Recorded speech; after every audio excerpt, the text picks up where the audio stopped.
Sound it out. Yay! Here we are. Kaylin and Shanita. Nice and tan. It's the summer. It's summer. It's summer.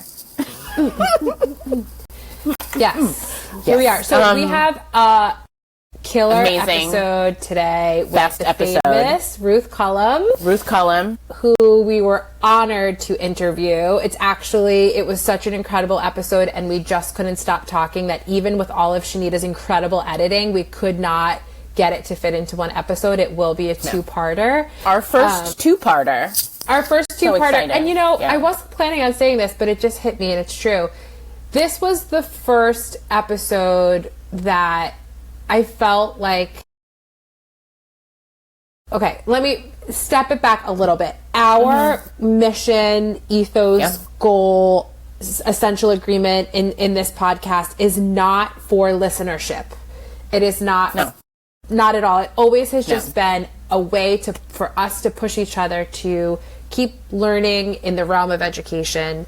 And that to keep that dialogue open and ourselves learning more and more and more about what's out there and how to be better educators.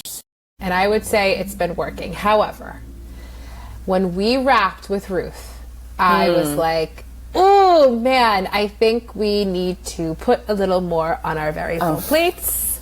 And we need to try to get our podcast out there because she spoke about so many little important details and taught us both so much that I think other teachers would, and non-teachers, educators, non-educators, people need to hear this episode. It was just so fantastic. One of the things, she is delightful, and I feel like we both learned so very much.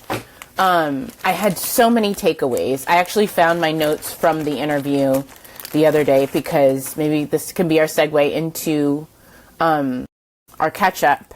So, it's summer vacation. We're both enjoying the fruits of our summer labor, or lack thereof.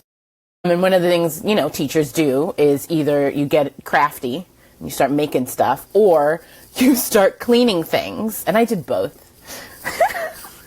But one of the things that we did do, because we were talking about how, we want to get more listenership, especially these two episodes that are coming up, because it's so jam-packed full of really great things for other teachers to listen to and hear.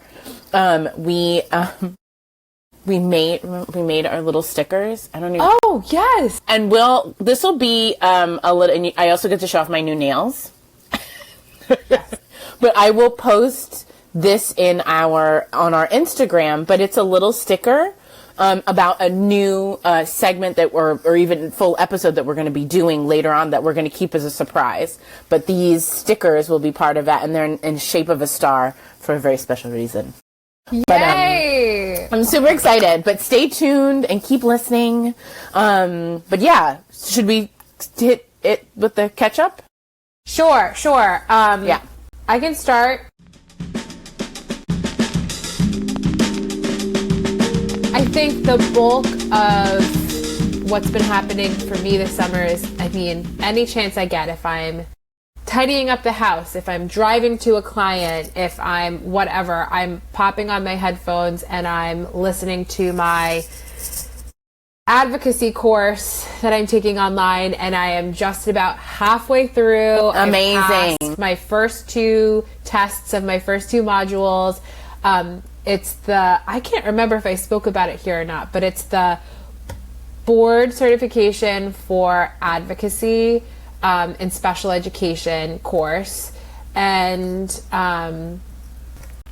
it is through, so the website is National Association of Special Education Teachers, which is learn.naset.com, and obviously we'll link that below. Yes. But I was inspired to take it through Ilse Werther, who we interviewed, our first interview. And it's given me so much insight, so much background into the world of special education. And I'm really excited to be able to have the tools necessary to help the clients that I work with and their families in bigger ways as they navigate evaluations and what to do with those evaluations, and like digging through the jargon of all the legalese and really it's so overwhelming. IEP meetings. I mean, yeah. So this is incredible. I highly recommend it to educators, parents of children with special needs. It has, I don't know if this is bad to say, but I'll be honest. The first couple of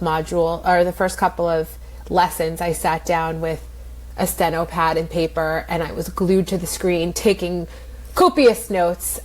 It's not necessary. You can listen to it like a podcast. And so once I realized that, things started moving a little quicker, and I did still pass the test without taking OCD notes. Every learner's different. But this is massive. This is amazing. It's really exciting. And the people that you're going to really be helping, because it's such an overwhelming process. God bless.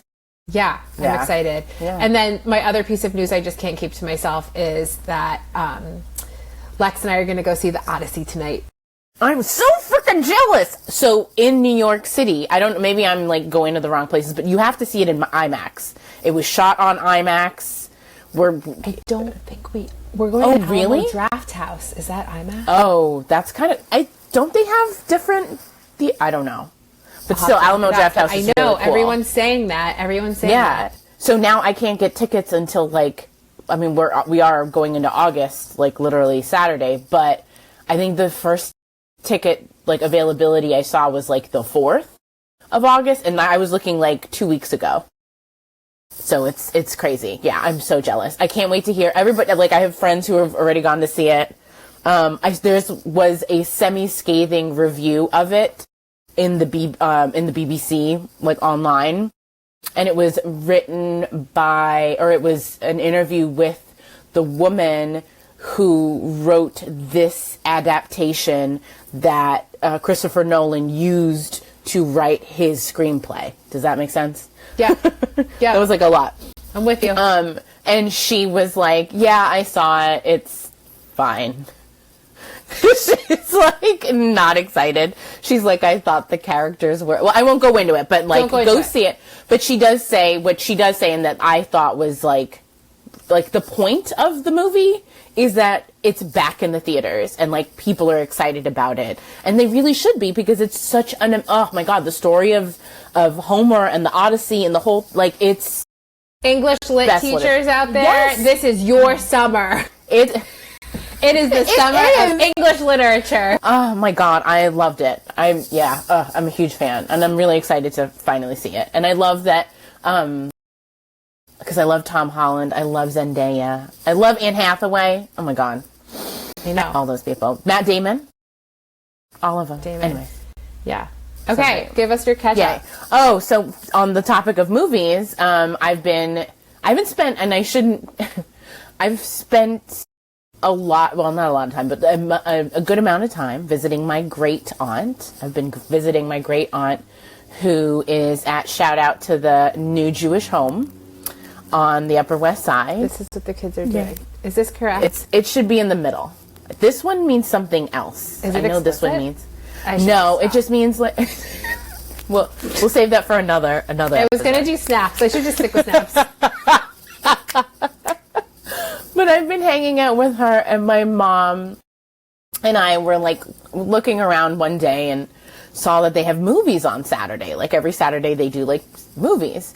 So we were looking at the lineup a couple months ago, and we were like, what are these movies? They were just showing stuff that we knew people at a nursing home weren't really going to want to watch.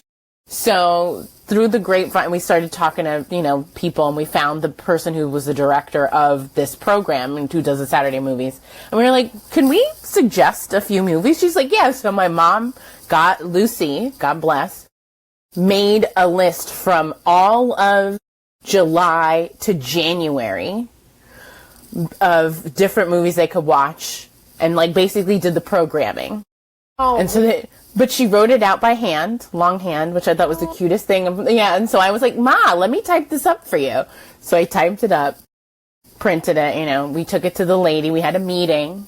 And she's like, this is great because she's like, I'm from here and I grew up here, but like, I don't know a lot of old movies. I only know, so that's why. And she's like, this is such a huge help. Thank you so much.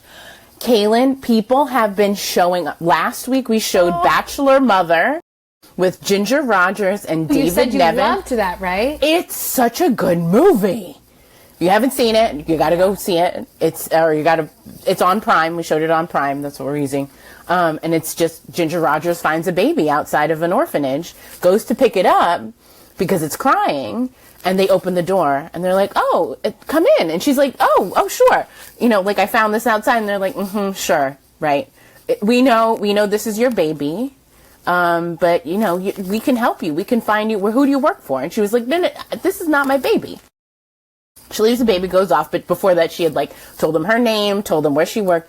So they go and call her boss at the store, and then they find out that she had been fired. So David Nivens is her boss. Long story short, it becomes the most beautiful, it's just so, and it's hysterically funny. She is such a great reactionary, actress. It's so great. I love it. And then they don't dance because, she dances a little bit, but we don't, it's not the point of the story. Right, it's her and the baby and David Nivens? I don't really know him. He was in some other movie. But anyways, it's been great. So this Saturday, we're showing Singing in the Rain, which I'm very excited. I love that movie.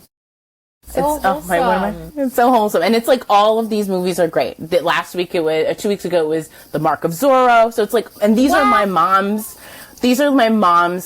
favorites. And it's the best. And I'm just I love that she took this on and did this, even though she keeps saying oh, you go, I'm no, this is your thing. You need a recommendation. She should have her own podcast. Lucy's Recommendations. Lucy's Recs.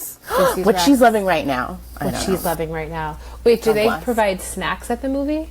No, because they're all older friends, and not everybody has dietary restrictions and stuff like that. Yeah, I know, but it's great. When I'm thinking about going to the movies later, I'm thinking about the snacks. Okay, here's a question: what do you eat? What is your order at a movie theater? I thought you'd never ask. So, well, it depends. Alamo Draft House is cool because we'll be there at dinner time. They have a really good buffalo cauliflower bite. Yes. But if I'm going to old school movie, I want Junior Mints, buttery salty popcorn, Diet Coke, and then I want Lex to get Raisinets and Sour Patch because I also want the Raisinets and Sour Patch, but I don't want to order that many things. I love that. I love the Raisinets because do you just eat them in the box, or I know people do you mix? I know people drizzle they dump the chocolate candies on top of the popcorn. I do that. I'm a peanut M&M's Diet Coke ginormous. Maybe I'll do it. Maybe I'll do it tonight. I was just thinking it's so messy, but I am in the stage of my life where I always have baby wipes in my purse, so why not? Yes. Go crazy. I love it. But I always feel back in the day it was you would get the jumbo. Yeah. And you'd be oh, I'm not going to finish that. Now I feel the jumbo has been reduced and it's really the medium. Yeah. And so I don't feel guilty anymore. But I'm a mixer. Yeah. And then I'll the be big sure Coke. I'll be sure to report Thanks. back. Please do. But yeah, we should get right into the episode. Let's go.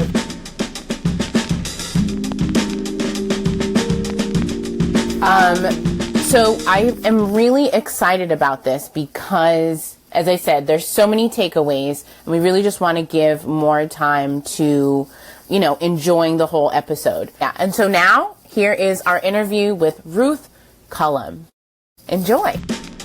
Okay, welcome to another episode of Sound It Out. We would like to welcome our very special guest today, Ruth Culham. Yay! Ruth is someone who has worked to genuinely shape how teachers think about writing instruction. Ruth Culham spent nearly 2 decades in the classroom before becoming one of the most recognized voices in writing education. She's the author of The 6+1 Traits of Writing, a framework that has given countless teachers a shared language for teaching and assessing writing in a way that actually makes sense to students and the teachers. She also wrote The Writing Thief, which explores the reading and writing connection through the lens of mentor texts, and Dreamwakers, a beautiful resource that celebrates Latino culture through literature. Ruth, welcome to Sound It Out. Thank you. I'm excited to be here. Thanks for having me. We're thrilled to have you. We are really thrilled. What we'd love to do is go a little bit beyond what Google has to say about you and hear your origin story. And we've crafted this initial question a few different ways and then decided to delete all of our specific questions and just open this up to you. Great. Anything you'd like to share about your background? Sure. Well, I started out actually as a elementary school librarian in Missoula, Montana. So my love of books and literature was always there. But eventually I realized as a young professional, you really need to understand what's going on in the classroom to be an effective media specialist. So I moved to teaching 5th grade and loved it, just loved it. So I've never gone back to the library media work except through my writing materials. But I taught 5th grade for quite a while and then moved to Portland, Oregon.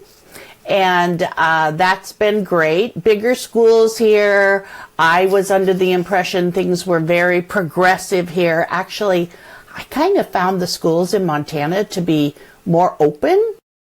It was very interesting. It was an interesting transition because it wasn't what I expected at all. And I wound up in a school that was 7, 8, 9. And they put me in charge of the language arts group. And that was an interesting experience in that I had all these supposedly more mature students. So I was like really nervous. They would know so much, what could I bring to the table? The truth was they were a couple of years behind my students in Montana. So I wound up really working hard with them to increase literacy across the board, and in particular the writing piece, because that is such a hard thing for teachers to wrap their heads around. And so I would give the students I had, who were 9th graders mostly, credit for kind of like breaking me down and then building me back up, because I was reading papers nonstop, responding to work, trying to confer with students, trying to guide them the best way I could. Big fan of Donald Murray, Don Graves, all the big names that kind of, we associate with writing process. And I was doing everything I thought I should do, but I was also like 24/7 reading papers, and it was killing me. And eventually the students themselves said, "Why are you doing this?" And because I'd come in really grouchy because I'd been up late, they'd be like, "It's not our fault, you're reading the papers." So we had a really good heart-to-heart talk, and we broke things down into categories, the kind of feedback they found was the most useful. Not all of it at once, but pieces depending on where their piece was in the writing process. So we decided that, if they could determine, did they want feedback on the topic? Did they want feedback on how things were kind of like flowing, the organization of the piece? Did they want feedback on different elements of the logic of the thinking, in the piece? And of course, they jumped right on, well, we need help with spelling and punctuation and all. I mean, editing. But that doesn't come till the end, which is a big sell for students. They're like, why? That's all we ever get graded on. And so this light bulb started to flicker in my head about, you can save the teacher and still be a great teacher of writing if you just focus on what it is they need. I started giving them a little checklist. You tell me what you want, and I will respond to that. And so it wound up being mostly they wanted editing right away. And then they found out, well, I edited it, I'm not going to do it again. Oh, but it's going to change. Yeah, you should have waited till the end, like I told you, you know? We both learned through the process. Meanwhile, in Beaverton, Oregon, where I live, we had a very proactive district that was part of the state's writing assessment. We had an annual writing assessment. Because, you know, all good things somehow seem to die right now. But they had developed this model that was trait specific. And so that seemed to be really smart. So like it or not, because I was department head, I got kind of commissioned doing this over spring break. Oh boy. And learning, you know, I mean, you learn so much when you're reading student papers. That's how I learned. And so I brought that enthusiasm back to the kids and said, let's regroup on our feedback loop. And you tell me if you want ideas help, organization help, voice, word choice, sentence fluency, or conventions. That just seemed to make all the sense in the world to them. And it was before I knew how to explicitly teach those traits, but I started experimenting with it. It seemed to work really well, and their work improved dramatically. So I can imagine. Because of that, I got really jazzed, did a couple of things for the state, and I had an opportunity to go work for an educational organization that does educational research.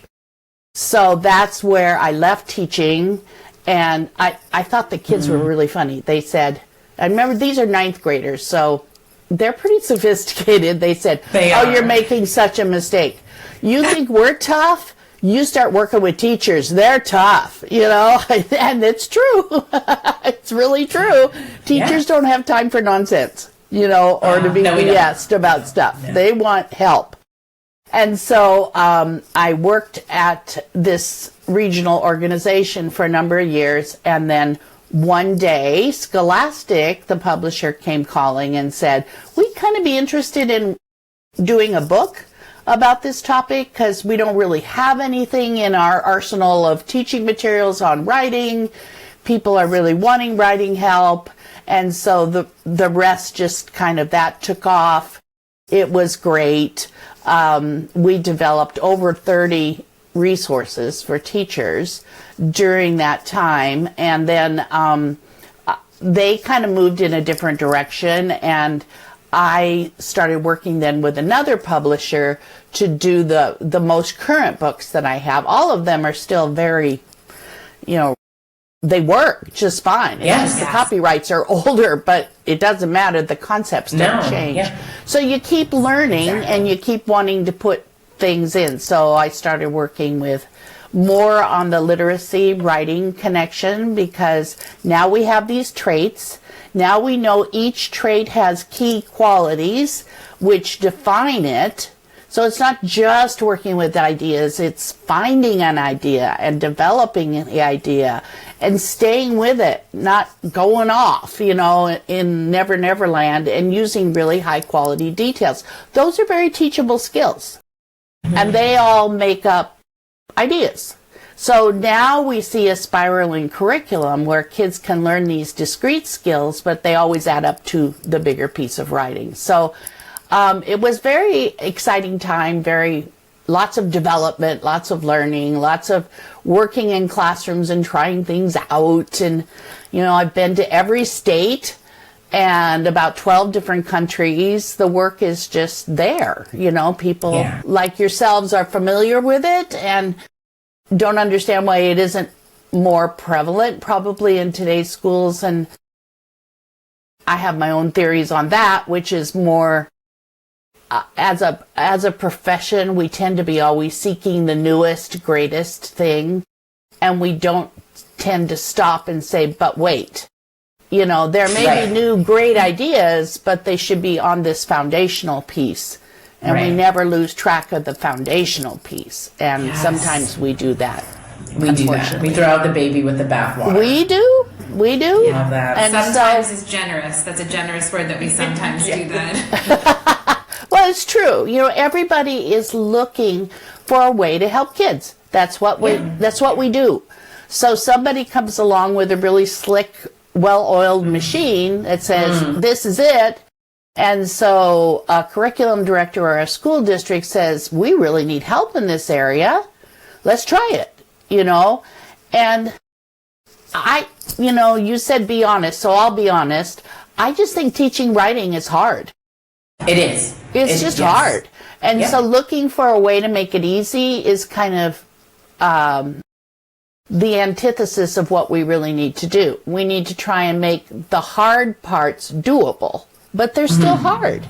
I mean, it's writing, it's thinking aloud on paper. So you can't systematize it to the point that there's no flexibility. And when I go into schools and I see every third grade teacher is doing the same lesson on the same day, my stomach starts to hurt. It's like, I feel so bad for them because it's a process, you know. I'm just now starting to put some thoughts together for an article I'm going to try the Times. My editor tells me it's going to be a piece like that on what's the deal with AI and writing teachers.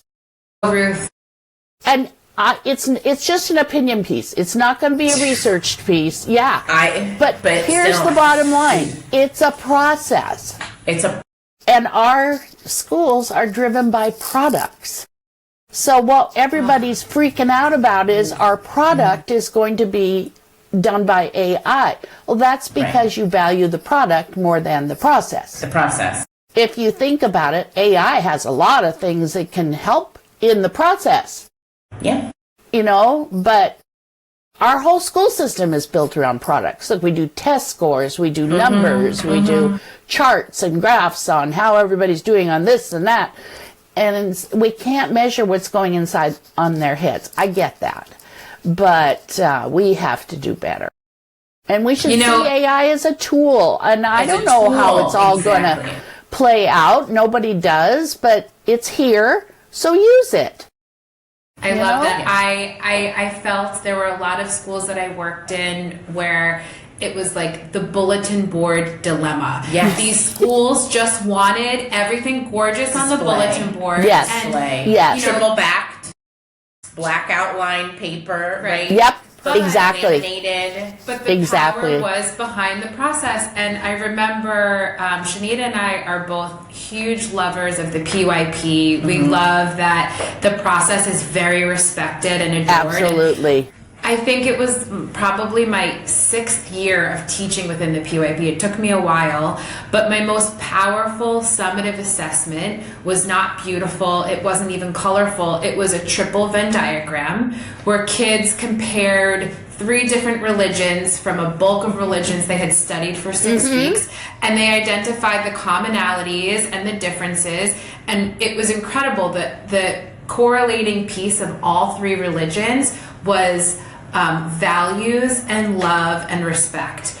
And then the outside was the different places those things happened and the different books that were read from. And it was that moment that those children were filling out. I just put outside of the classroom the Venn diagrams. And I remember other teachers being like, well, she's done for. But it was so powerful. Yeah. It's so powerful because it allows all the good teaching you've done and all the learning they've done to kind of be translated into some sort of exhibit that shows, look, I'm kind of thinking about this really hard and I figured this out.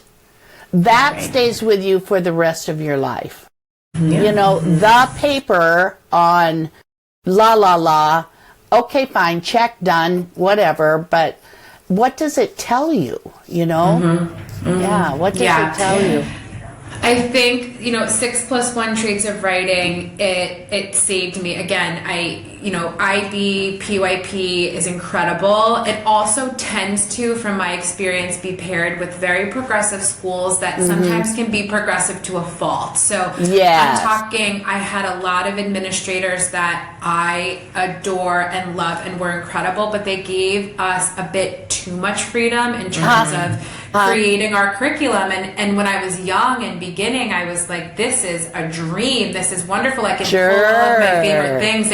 And then after a few years, I'm just craving some good old traditional data and a scope and a sequence. So I was in the midst of year 2 at this extremely progressive, open-ended, lack of, instruction kind of school, just struggling with writing, and 6+1 traits of writing came across my desk. And I think, it helped give not only all of us a common language, it helped the students know what to ask for when they needed help beyond a period and a capitalization. And the other thing I really loved was once they had that understanding of the 6 traits plus 1, they were able to create their own rubrics. So their own pre-assessment and post-assessment of it. And that, I think, was magic. It is magic because it's so logical, and it really can work wherever you are with whatever age you are working with.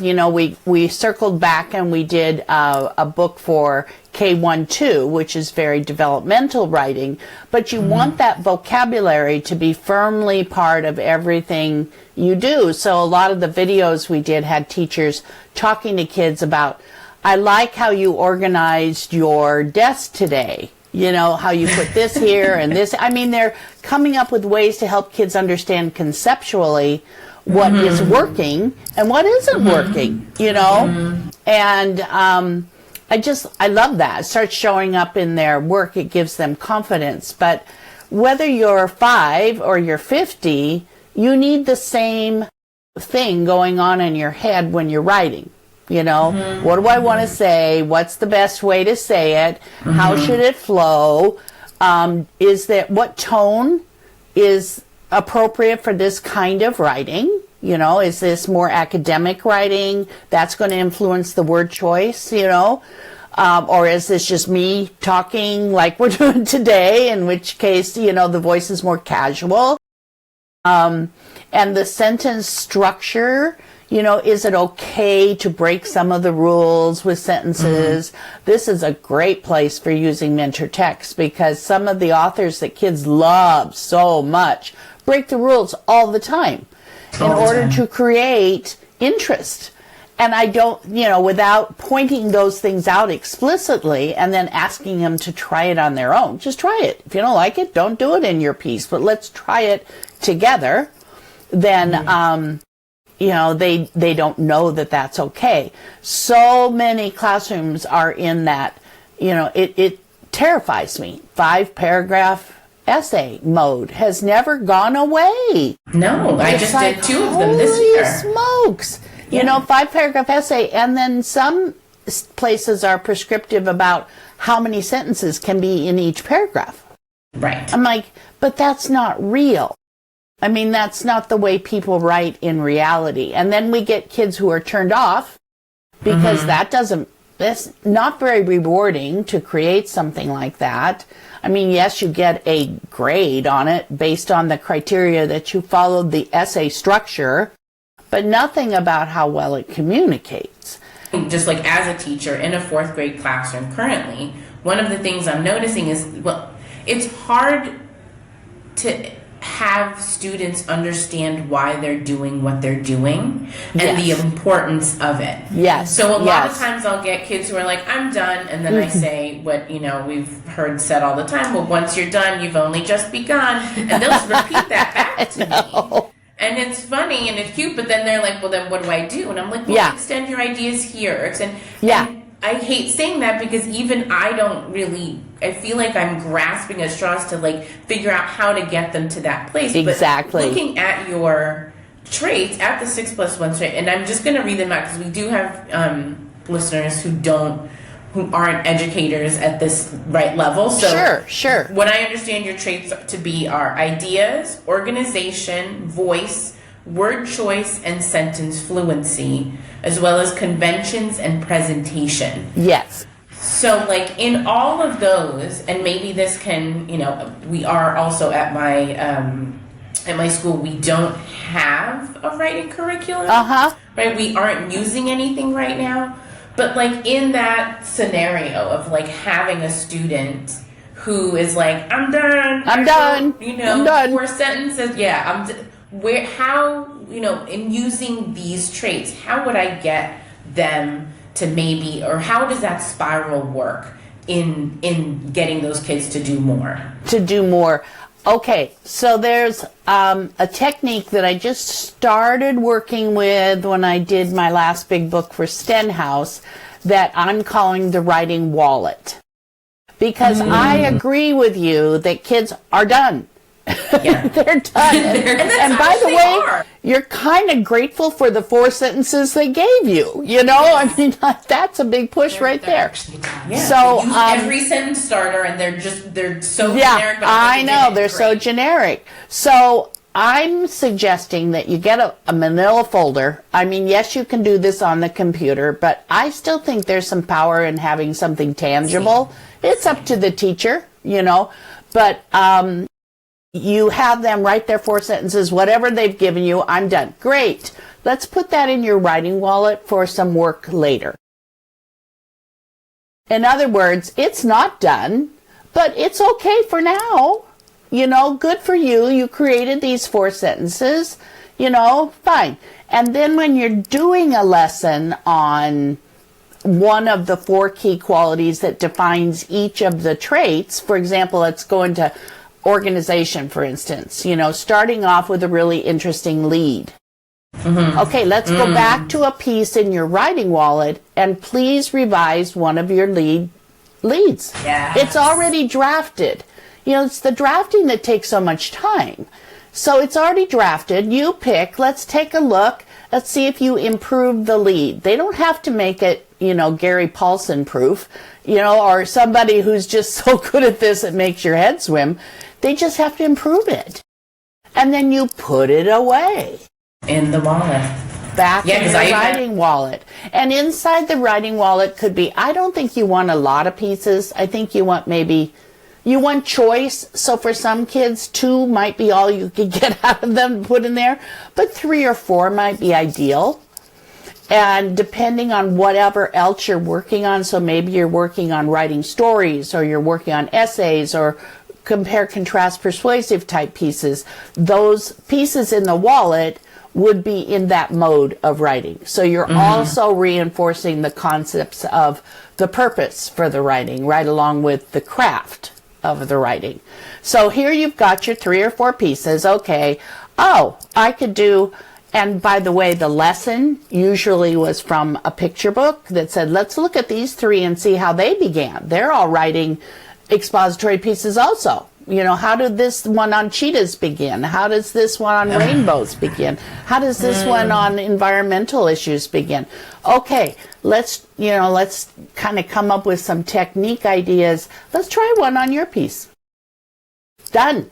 And guess what? You don't have to grade it. Right? So I think of traits as save the teacher. Because teachers, whether you're in an open environment where you can kind of massage your own curriculum, or you're in a very closed environment where you can't, or somewhere in between, we have to save them for the interactions with the kids to make sure they see what they're doing and that they're improving. And we can put language with it. It's not good job, nice work, although it is. You need to tell them why. Your lead is so much more interesting from this to this. Way to go. Yeah. Done. Sorry. No, go ahead. You mentioned, the 5-paragraph essay, these classics that just haven't gone away. 2 coming up. But, well, I mean, coming from, I'm now outside of the classroom and I'm working one-on-one with students, and my bread and butter is is reading intervention, but I get a lot of students that specifically want writing. Their parents want Yes. key. Their parents want writing help. And I do believe schools cave to the pressure of the parents, and the parents don't know what they're asking for. They feel more comfortable if they know that their child can write a complete paragraph and then can write a complete essay, right? Absolutely. So I find myself often I'm getting a little more comfortable in my practice, and I have a large enough student body that I now can push back on parents a little bit and say, you know, why do you want your child to do this, and can we explore this? And so I feel like parent education is a big piece, and you know what you're teaching, and I wonder if you've come across this before, or you've seen it done in an effective way. Is it up to each school district one at a time to hold meetings that parents don't really have time for? Like how do we educate the parents into what good writing could be? I think you really hit on something critical, because we all, whether we're parents or not, fall back on our own experience as kind of the benchmark. And so writing a paragraph with 4 sentences, writing a 5-paragraph essay is something very tangible and concrete, and there's nothing inherently wrong with it. That's the thing. It's not black or white.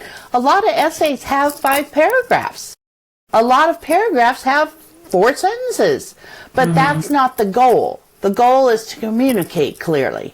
And so the way you can kind of work with teachers, with parents, as well as your other staff, is to show them that, show them that you are working with paragraphs, you are working with structure, but you are also doing these other things, and if you can, do that at a back to school meeting or something like that. It isn't always possible. Or you post it on your school's website. It's like, look at how our students were writing and look at how they are writing, and pick 1 or 2 examples that are within the realm of possibility. You don't want to go from A to Z overnight, but it's like our students' writing is so much more interesting, and they feel so much more in control. They now know a writer's vocabulary. I've literally had parents ask me to teach an evening class to them because they're doing writing in their jobs. Yes. Wow. We're not writing novels, but we are writing, and we could use this. That's when you know the message is working. And they're right. They need their own little staff development class, and it could be something online, really easy, but kids, and here's the other benefit I think of having something that is a common across your school district, across the years, is you don't have to start over every fall. You just pick up on the lingo again, hopefully this time in a touch more sophistication, a few new strategies, and you build on it. It's so hard to start over every year. Math doesn't do it. Science doesn't do it. No other curriculum area asks you to start over every year. But writing does. Because this teacher believes it's an organic process, really can't be taught. I just need to give my kids opportunities. She just, the kids just came from a classroom where the 5-paragraph essay was the thing. And so they're starting all over. That is a waste of time and energy and frustration. And you actually say this in one of your books. It says, everywhere you go, there is a language to keep you out. Yes. And so this whole idea that if we all have using the same lingo for what we're doing in writing, from pre-K to pre-writing to all the way through to high school, if we all have the same language, it's only going to get better, right? Our students are only going to get stronger. It's going to be consistent. And there'll be complexity, which is what we're all dreaming of, is, as we teach kids to read from the very beginning, and there are strategies that are very highly effective for beginning readers, and then they get a little more complex and more complex, and that shifts. But the reading language doesn't change on them. There's still comprehension, there's still decoding, there's still fluency, there's still, all these things are still there. But in writing, no. And so it's just that simple, that simple consistency and clarity that vocabulary brings to the task. That, if I'm a little more structured teacher, I can do this. If I'm a little more organic in the way I want to teach, I can do that, because hopefully we have the shared goal of students becoming more effective writers. How do we know they're more effective writers? We have scoring criteria. We have rubrics. And the act of scoring the papers teaches you, the teacher, what's working, what isn't, and what needs to be changed. It's like, I thought I covered that pretty well, but apparently not. Or, oh, they really got this. Okay, I can move on. So that process of using assessment to guide instruction will never go away. It'll never go away. And we do it in all of our subjects. We do it in math, right? Yes. You don't start a math year. No. There's always a chapter practice. You always go in, make sure, because you don't want to be what are we working with here? Wasting time. Exactly. Yeah. So why wouldn't you do the same for writing? I don't know. I really don't know. Right. To me, it's just so logical. I'll tell you, when I was first in this work, and I was working as a researcher, and it was very important to our organization that we were the middle ground between the original educational research and the practicing teacher. We weren't really the curriculum developer, but we wanted to be able to express to teachers what the research really is in an area. And so that kind of led to the traits. And so we did all this for years, working with students and teachers on developing the traits and learning what they were from the students' work itself. And it wasn't until later that it kind of took a turn toward curriculum. It's like, well, if we now know what good writing is and everybody agrees, then how do we get there? How do we get that good writing? But it was kind of backwards of how typically I think things are done. It's also a lot more teacher pleasing to work with curriculum rather than assessment.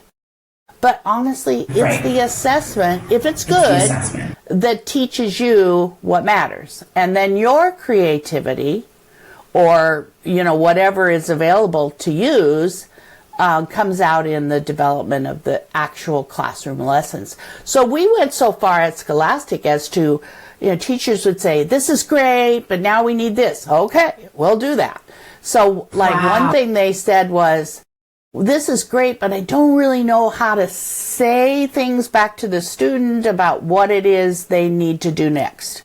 Right. How do I put that into words? So we created books of student comments. So here's where the student is. So at the time it was a 5-point scale. We moved to a 6-point because it just made more sense in research. So if you had a 5 or a 6, and this is what you're seeing in the student's work, this is something you could say. If you were more at the 3-4 level, which is where most kids are, these are some things you could say. And if you're at the very beginning stage, a 1 or a 2, you don't want to say, this is terrible, try again, which is what my teachers would tell me when I was a kid. But that's not where we are, hopefully, anymore. There's some things you could say that don't crush them, but also don't mislead them. And that are constructive. And they're immediate. It's like, oh, I could try that, I think that's a really good segue into your book, The Writing Thief, because, I imagine, please tell me, that it came quite naturally that you needed some mentor text for kids to devour. Right. So is that how that came about? Exactly. And even the term mentor text had not been coined when we started. Wow.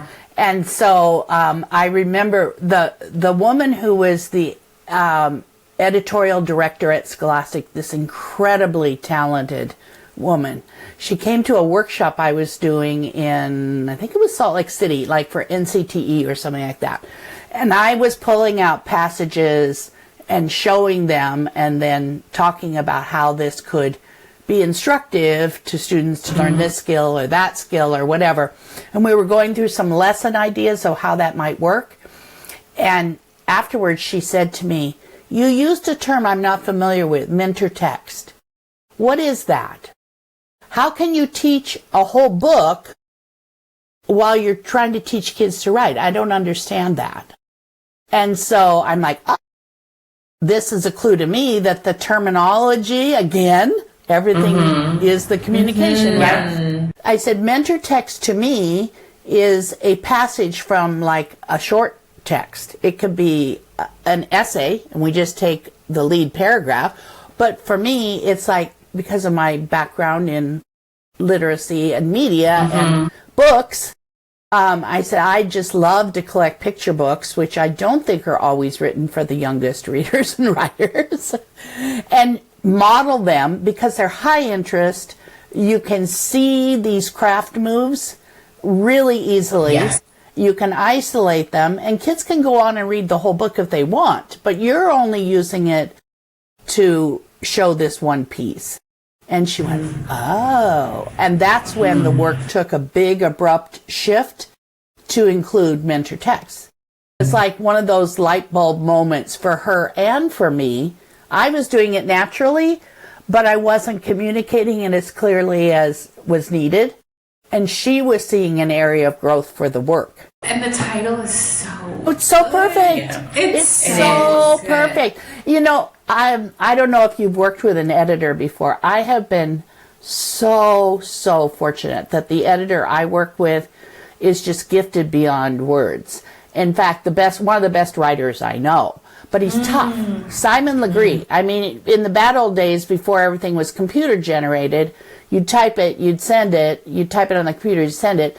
He'd send it back in a box with so much red on every page that you'd just have to gulp, you know? But you're like, you're an adult, you now say you're a writer, so do it, you know? But everything he would suggest was so very trait specific, so it was working for me too. Right. But it's like, oh my gosh, you know, it's just amazing how they can get you to look inside and find things. So here I'm sending this first chapter of a new book, which wound up being called The Writing Thief.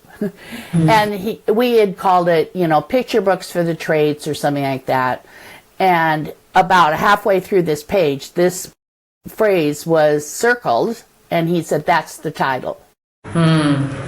And he was right. It hit with everybody. It didn't need an explanation. It has a subtitle, but it doesn't need it. You know, it's like, why wouldn't you want to bring these amazing talents into your classroom? Like, why would you not want to have these people sitting right there? Sandra Cisneros is sitting right there with you if you just bring her in, you know? It's not just a book we read and enjoy and love and appreciate for literacy, you know, in the reading sense, but there's a reason we love her work. Let's see if we can figure it out. It's not just and the so story. Powerful for the students because Exactly. That's what I they're like, oh, my teacher is qualifying me with this published writer. Exactly. They must be taking my writing seriously and really care agree. about it. I agree. But also, I think it's giving license also to the student, where the student can go, wow, I really loved how this tone, or I love what this writer does. Yeah. I'm given permission now to go and play with that and to Play with explore. it. That's And the to- whole part. Try it out. Play with it. Try it out, See yeah. if it works for you. You will develop your own voice, but on the Exactly. journey, you need to try out lots of them. Even with my 9th graders, I remember finding this amazing example. So it's called, and these, you know, it's very sophisticated text.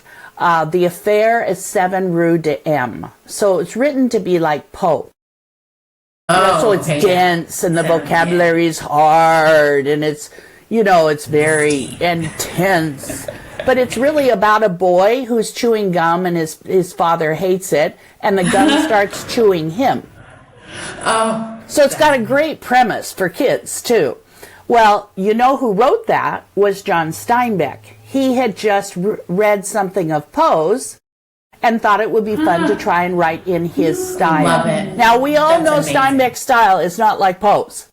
But to get kids to see it and begin to articulate the difference, so then read a passage from, something like Grapes of Wrath or something, where it's very short, clipped, powerful sentences, and compare just sentence length alone to Poe, who goes on and on and on, and, different styles, both highly effective. And so looking at, and they love doing it. Yeah. And that's another big key. Let's face it. Motivating kids to want to work as hard as writing is 9/10 of the job. And so bringing in some fun stuff like that really helps. And so to have a collection of things by not the only collection in the world, make your own collection, but here's a starting place. And here's how you might use this piece. You might even have a better idea, but you could use it this way, you could use it that way. And helping teachers see that a lot of the resources they need are already in their classrooms. Right. Yeah. You don't need the brand new book, although it's fun to buy the brand new books. It is. You don't need them. You can do everything you need to do with Charlotte's Web. Yeah. Yeah. Or Pigeon Rides the Bus. Whatever you've got, you can make work. And it's interesting because just thinking about where I teach right now, we do that a lot in the lower grades. Yes. So in kindergarten and first grade, there's a lot of we're going to write this poem this way. Yes. Or we're going to take this. And it's or we're going to draw this. And then it stops. Always okay. Then it stops. And it kind of takes away, and we just talked about this word the other day, but almost the whimsy in writing. I love writing, and it's a challenging thing, again, as to teach, but to find those fun moments and to really get kids to explore and let go. Because kids, even though they pretend that they're not, they're rule followers. And when it comes to structure, thank goodness. Thank goodness. They're otherwise we'd be lost. I can only use this kind of. I'm no, you don't need to use those sentence starters. That's an idea for you. Use that. Keep going. You teach at a grade level where so much of what's published works. If you worked with the younger kids, you need texts that are penetrable for them somewhat, but it also means you could just take an excerpt. You don't have to take the whole text. You rarely have time for the whole text and the lesson, so trying to be judicious with time is also an issue for teachers. It's I don't have time. I just don't have time. And so the mentor text has been, of course, a joyride for me, being a bookaholic.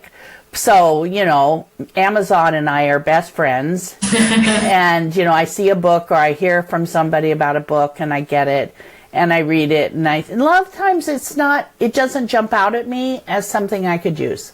So that book goes to a local school or something. It doesn't mean it couldn't be. Somebody else could see something there that I'm just not. So, but sometimes it's duh, this is perfect for X, Y, or Z, Varying sentence lengths is a big deal for most kids, especially at the ages where you are. They kind of do a 4, 5, 6 word sentence, and they're all that length. So how to take a passage and maybe you chart it out. Here's a passage from your piece in the writing wallet. Here's your paragraph. Let's chart out how many sentences there are and how long they are. Now let's look at, somebody else, whoever you would choose, and say, oh, look, they've got a 1-word sentence here. They've got a 9-word sentence. They've got a 3-word sentence. Oh my gosh. Now take that piece of yours and let's talk about how to combine sentences. Let's talk about wordiness, let's see, and then chart it again. Okay, now we're done. Put it away, And you're really appealing to a variety of brains. Yes. Yes. Some of the math things, I like that. I had a little stint where I taught math. It's like, I need to teach math for a while. This language arts stuff is just whoa. But math can be that way too. You can really change how you teach math. But yeah, I mean, there's something, and it feels good as the teacher and the student to have a task and do it. Yeah. We were set out to do this. We did it. Look what we learned. Done. But then we also put it back in that framework of it's never over. Which drives them crazy. But it's also that nice thing of like, we've done it, we've checked it off, we've looked at that, and now we have another tool. Now we have another tool. So as you're wandering the classroom and kids are writing, you can say, I'm just looking over your shoulder and it's looking to me like a lot of your sentences are the same length. I'm not positive because I haven't read it completely, but why don't you take a minute and chart it out and see? And then you can leave because they know how to do that on their own. No, you don't give them a black line master that says chart it out. You say, turn your paper over, draw some lines, and do it. I mean, it doesn't need a practice sheet. It doesn't. Save yourselves. Just teach them how to do it. You can do the same thing with sentence beginnings. How do your sentence beginnings look? Is it always subject, verb, subject, verb, subject, verb? Or like because, exactly. What do you have for sentence beginnings? There's nothing wrong with your sentence beginnings, but they are a bit repetitive. Or did you know this isn't really a sentence? Did you intend that? Because if you did, it breaks up the rhythm, and that's probably good. But if you didn't, let me show you why. And that's when the whole class gets a lesson on what makes a sentence and what doesn't. Phrases, clauses. It starts to kind of make sense for them. But it arises out of the need, Right. And that's the other part of the assessment, too. Because if you're doing these assessments, you're like, oh, well, this is where... I've got quite a few kids who are just not getting this whole sentence structure thing. So it's time for everybody to do a little more with that. So that is part 1 of our interview with Ruth Culham. We hope you enjoyed it as much as we enjoyed living it and breathing it. And please tune in next week for part 2, 1 week from today on August 14th, Friday, August 14th. We will be releasing part 2 with Ruth. So please share this with all your friends and your educator friends and your non-educator friends, and enjoy your summer. And tune in next week, and don't forget to sound it out. Sound it out. Sound it out. All right, that's it. Bye.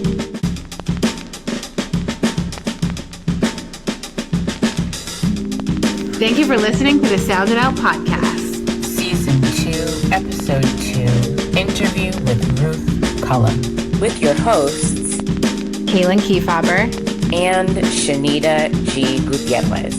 Special guest, Ruth Culham. Produced by Kaylin Kiefaber and Shanita G. Gutierrez. Editor Shanita G. Gutierrez. Music by Shanita G. Gutierrez. Graphic design Marie at MRKTTNR@Fiverr. Thank you to Ruth Culham, and thanks to you for listening to the Sound It Out podcast. Yay, that was so good. You're the best. All right, but hang up first. I'm hanging up. I gotta pay. I love you. Bye. But I can leave, right? Yeah, just leave the call. Okay, I'm leaving. Okay, bye. Clicking leave. There you go. Yay! You can find us on Instagram at the Sound It Out podcast.